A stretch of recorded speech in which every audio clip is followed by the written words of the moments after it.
ఈ జనవరి 2025వ సంవత్సరం ఆంగ్ల సంవత్సరం మేషరాశి వారికి ఎలా ఉండబోతోంది? గ్రహ సంచార రీత్యా ఎటువంటి మార్పులు కలగబోతున్నాయి? ఏ విధమైన పరిహారాలు పాటించాలి? ఎటువంటి జాగ్రత్తలు తీసుకోవాలి? మొదలైన విషయముల మీద మనం ఇప్పుడు చెప్పుకుందాము. ముందుగా మేషరాశి, బృహస్పతి ద్వితీయ స్థానంలో మేషరాశికి కొంత అనుకూలంగా ఉన్నాడు కాబట్టి కొంత బాగుంటుంది. అలాగే 11వ స్థానంలో శనైశ్చరుడు లాభస్థానంలో ఉన్నాడు కుంభంలో మేషరాశికి. కాబట్టి సంతాన అభివృద్ధికి సంబంధించిన వార్తలు వినే అవకాశం అధికంగా ఉంది. 12వ స్థానంలో రాహువు మీనరాశిలో ఉన్నాడు. కొంత కంటి సమస్యలు, అనారోగ్య సమస్యలు. 6వ స్థానంలో కేతువు ఉన్నాడు. 6వ స్థానంలో కన్యలో కేతువు చాలా మంచి ఫలితాలు ఇస్తాడు. కాబట్టి ఇక్కడ దాదాపుగా మేషరాశి వారికి గ్రహ సంచార రీత్యా కనుక చూసుకున్నట్లయితే ఈ జనవరి నెలలో అనుకూలమైనటువంటి గ్రహ సంచారం అయితే కనిపిస్తూ ఉన్నది. అంటే దాదాపుగా గురువు, శుక్రుడు, శని, కేతువులు దాదాపుగా 3 గ్రహములు శుభంగా ఉండడంతో పాటు జనవరి 21 వరకు కూడా కుజుడు శుభంగా ఉన్నాడు. అలాగే జనవరి 3వ తారీఖు వరకు బుధుడు కూడా శుభంగా ఉన్నాడు. మరలా 24 తర్వాత మరలా మంచి యోగదాయకమైన ఫలితాలు ఇస్తాడు. జనవరి 13 తర్వాత రవి కూడా శుభమైన ఫలితాలు ఇవ్వబోతూ ఉన్నాడు. కాబట్టి మేషరాశి వారికి ఈ జనవరి నెల అంటే ఆంగ్ల సంవత్సర ఆరంభం ఏదైతే ఉన్నదో, ఇక్కడ ఒకటి గుర్తుపెట్టుకోండి, ఆంగ్ల సంవత్సర ఫలితాలు అని మాత్రం అనుకోకండి. ఎందుకంటే సంవత్సరం మారితే గ్రహ సంచారం ఏం మారదు.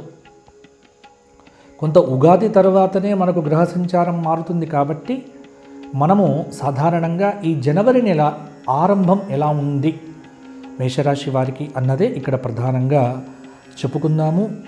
ముఖ్యంగా ఆటంకాలు ఎదురైనప్పటికీ కూడా మనోధైర్యంతో ఈ మాసంలో మీరు ఏవేవి అనుకున్నారో అవన్నీ కూడా సాధిస్తారు. అలాగే కొంత అనారోగ్య సమస్యలు, తల తిప్పడాలు, కొంత వ్యతిరేకమైనటువంటి ఫలితాలు జనవరి మొదటి వారంలో ఇవ్వవచ్చు. అలాగే ఇంటి నిర్మాణ ప్రయత్నాలు ఏవైతే ఉన్నాయో అవి ఒక కొలిక్కైతే వస్తాయి. వృత్తిపరంగా, వ్యాపారపరంగా, కెరియర్ పరంగా లాభచెడ్డలు, లాభాలు, మంచి చెడు ఏవైతే ఉన్నాయో అవి సమానంగా ఉంటాయి. ఒకవేళ కోర్టు సంబంధమైనటువంటి ఏవైనా తీర్పు వ్యవహారాలు మీకు కొంత దగ్గరికి వస్తే కనుక అవి ఒక నెల తరువాత వాయిదా కోరటం వల్ల కొంత మీకు అనుకూలత పెరిగే ఆస్కారం కూడా ఉన్నది. ప్రణాళికాబద్ధంగా కనుక ఖర్చు పెట్టకపోతే ఈ మాసంలో ఖచ్చితంగా ఇబ్బంది పడతారు మేషరాశి వారు. అలాగే ఆదాయానికి తగినటువంటి ఖర్చు అయితే ఎప్పటికీ మీకు సిద్ధంగా ఉంటుంది. ఒక 10,000 రూపాయలు వచ్చాయి, 10,000 ఖర్చు రెడీగా ఉంటుంది. 50,000 రూపాయలు వచ్చాయి, 50,000 రూపాయల ఖర్చు సమానంగా ఉంటుంది. ఇక్కడ ఒకటి గుర్తుపెట్టుకోవాల్సింది ఏంటంటే డబ్బులు వస్తున్నాయి, అది మీరు నిశ్చింతంగా ఉండండి. రాక ఖర్చు పెరిగిందనుకోండి ఇబ్బంది పడతారు. కాబట్టి మేషరాశి వారు కొంత పాజిటివ్గా ఉండటం అనేటువంటిది మంచిది. మానసిక ప్రశాంతత కొంత తక్కువ కావచ్చు. అంటే అలజడి, అలసట, త్రిప్పటం, నిద్రలేమి మొదలైనటువంటివి ఉంటాయి. కొంత వాటిని మీరు జాగ్రత్తగా పరిశీలించుకుంటే బాగుంటుంది.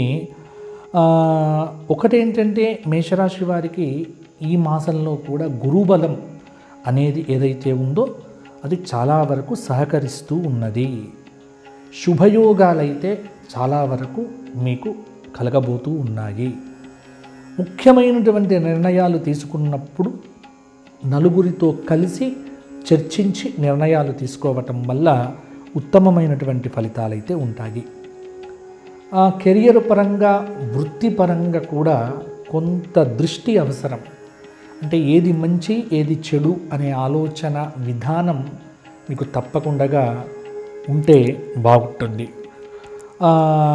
ఇంట్లో కూడా అనవసరమైనటువంటి కలహాలు అయ్యే ఆస్కారం కూడా ఉంది. కాబట్టి కొంత నోరు మంచిదైతే ఊరు మంచిది అన్న సామెత మేషరాశి వారికి ఈ జనవరి 2025 ఆరంభంలో బ్రహ్మాండంగా వర్తిస్తుంది.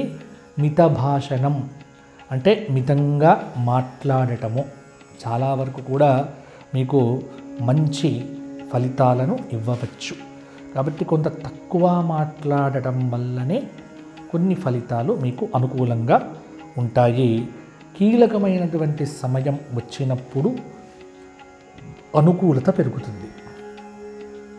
ఆత్మీయులు, శ్రేయోభిలాషులు మొదలైన వారు కూడా మీకు సహకరిస్తారు. ధనలాభం, కీలక విషయాల్లో పెద్దల యొక్క తోడ్పాటు, వ్యాపారపరంగా లాభదాయక ఫలితాలు. జనవరి నెల 12వ తేదీ నుంచి 18వ తేదీ పర్యంతము కూడా బంధుమిత్రులతో కలయికలు, కలుసుకోవటం కొంత ఆనందదాయకంగా ఉంటుంది. విదేశీ సంబంధమైన ఒత్తిడి లేకుండా చూసుకుంటే బాగుంటుంది. కాబట్టి శుభకార్యాల్లో పాల్గొంటారు. ఆధ్యాత్మిక సాధనల మీద ఆసక్తి అయితే కొంత చూపిస్తారు. కొంత ఆటంకాలు అధిగమించటానికి శ్రద్ధగా పనిచేయడం అనేటువంటిది మంచిది. ఈ మాసంలో సైన్సు, గణితం, ఎలక్ట్రానిక్ రంగాల్లో ఉన్నటువంటి వారికి, విద్యార్థులకు అనుకూలమైనటువంటి ఫలితాలైతే కలగబోతూ ఉన్నాయి. రాజకీయ నాయకులు గట్టి ప్రయత్నం చేస్తే పదవి యోగ ప్రాప్తి అయితే తప్పకుండా ఉంటుంది. కొన్ని విమర్శలు కూడా రాజకీయ నాయకులు వృత్తిపరంగా ఎదుర్కొనవలసి వస్తుంది. కొంత నూతన ఉద్యోగం కోసం దరఖాస్తులు పెట్టుకున్నటువంటి నిరుద్యోగులైనటువంటి వారికి కూడా ఉద్యోగ ఫలితాలు కూడా కొంత అనుకూలంగానే ఉండబోతూ ఉన్నాయి. మరిన్ని శుభయోగ ఫలితాలు కలగాలి అనుకుంటే కనుక ఈ మాసంలో ముఖ్యంగా 4 ఆదివారాలు ఆదిత్య హృదయ స్తోత్ర పారాయణంతో పాటుగా సూర్య నమస్కారాలు చేయటం చాలా వరకు కూడా మీకు మంచిది.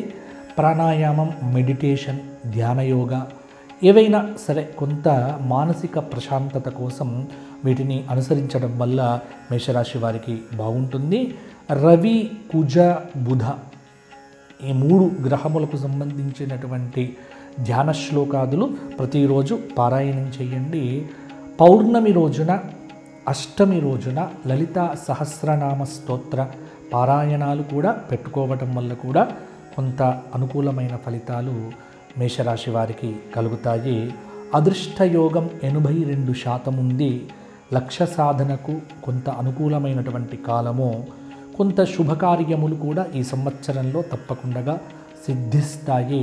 కాబట్టి ఆరంభం ఏదైతే ఉన్నదో ఆంగ్ల సంవత్సర ఆరంభం మేషరాశి వారికి దైవానుగ్రహంతో బాగుండాలి అని కోరుకుంటూ, వ్యక్తిగతంగా ఎవరైనా ఈ నాతో మాట్లాడాలి అనుకునేటువంటి వ్యక్తులు కింద కనిపిస్తున్న నెంబర్కు ఫోన్ చేసి అపాయింట్మెంట్ తీసుకుంటే వ్యక్తిగత జాతకాన్ని విశ్లేషించి చెప్పడం జరుగుతుంది. శుభాకాంక్షలు, ఆశీస్సులు. దైవాన్ని నమ్మండి, దైవానుగ్రహం కోసం పాటుపడండి, భక్తితో ఉండండి, దేశాన్ని ప్రేమించండి, దైవాన్ని ఆరాధించండి. జై శ్రీరామ్.